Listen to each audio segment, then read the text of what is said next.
Africa is the bedrock of innovation. Africa is not only about animals and tourism, but it's all about... This world is all about branding and marketing. The #1 branders in the universe is the United States. They made the United States seem like it's the best place in the world to be. It's the land of the free, home of the brave. I go there to find and chase my dreams. We have to be able to tell our own stories. Directors, filmmakers, entertainers, it's going to be clearly, and the press, it's going to be your job to redefine how people think about Africa.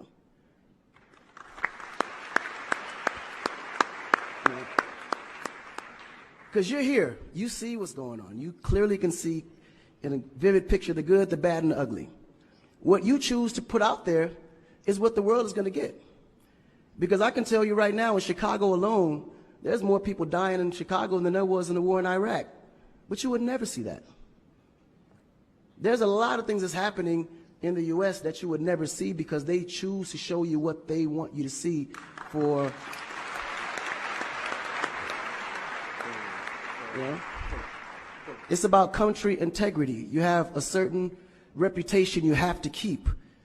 No one puts their family business out into the street. One of the problems we have in Africa is that when something happens, the press is quick to put out negative energy and quick to put out a negative story. And then that story goes on to internet, and other broadcasting systems take it and they post it.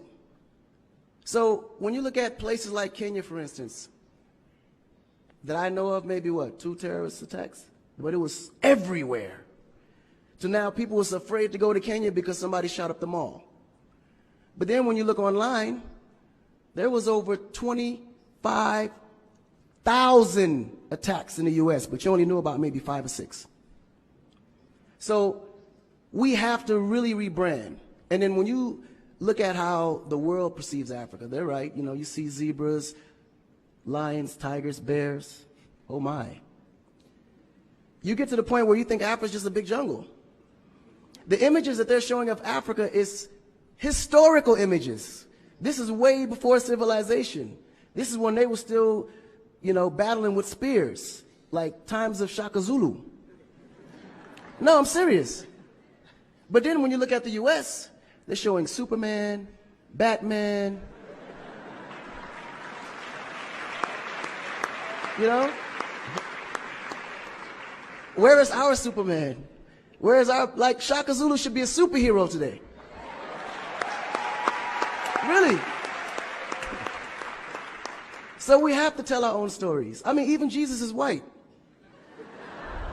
And you believe it. But it's okay, because how you were framed, if you taught something from the day you were born, and your mother taught you that, your father taught you that, it's real. You never look at your mom and your dad as liars. But their mother and father taught them the same thing, because that's the kind of history that's put out for them to believe. Our history books in the U.S. is all white American history, culture that's been borrowed from other nations. But Africa have to teach the same history of our ancestors, the great things that they have accomplished. You know? And it's going to be the jobs of directors like yourself, filmmakers like yourself, to narrate that story. How do we want to be perceived? How do we want that story to be narrated to the rest of the world? This younger generation, we kind of figured it out. Because now, when you look at hip-hop in America, every rapper is rich. Gold chains, Bentleys, nice girls by the pool with bathing suits in this big mansion. And then, when the video's over, they get on their phone and call an Uber. They don't even come in the Bentley that you just saw in the TV. But you go to Nigeria, we got Wizkid, Davido, P-Square, all these guys driving a Bentley, Mercedes. They actually own those cars. That's the difference.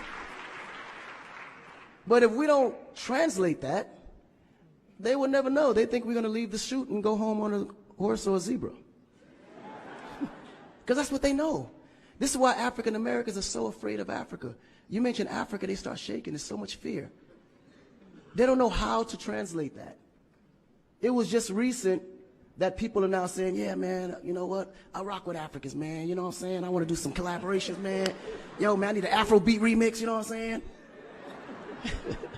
But before, they'd be like, man, I don't know that dude. I'm not putting him on my record. So the younger generation is slowly understanding how you have to rebrand the culture, because the culture has adapted. They've actually took everything that we've created and made it look better. They made a superstar look like a superstar.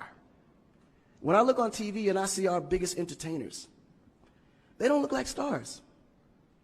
That's why you can't really respect the entertainer. If a politician saw a singer, he'd just be like, oh, he's just a local singer. But if he go to that local singer's performance, he may sell out the stadium because he has a huge influence, but the image is not there. So we have to take the image as a huge accountability for ourselves and realize that Africa really does have a reputation.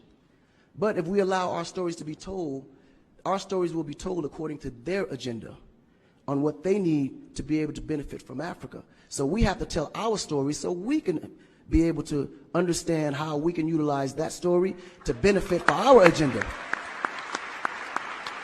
You know? So in closing, this job is for the entertainers, the filmmakers, the reporters, and anyone that creates content. We have to rebrand, and we have to rebrand it in the way that we see it and tell the story to where they can understand it, feel comfortable, and want to come here and invest. Subscribe to our YouTube account at Lavishhat TV and follow our proceedings, and like, comment, share, and let's reach the 1 million followers and 1 million women and youth across the world.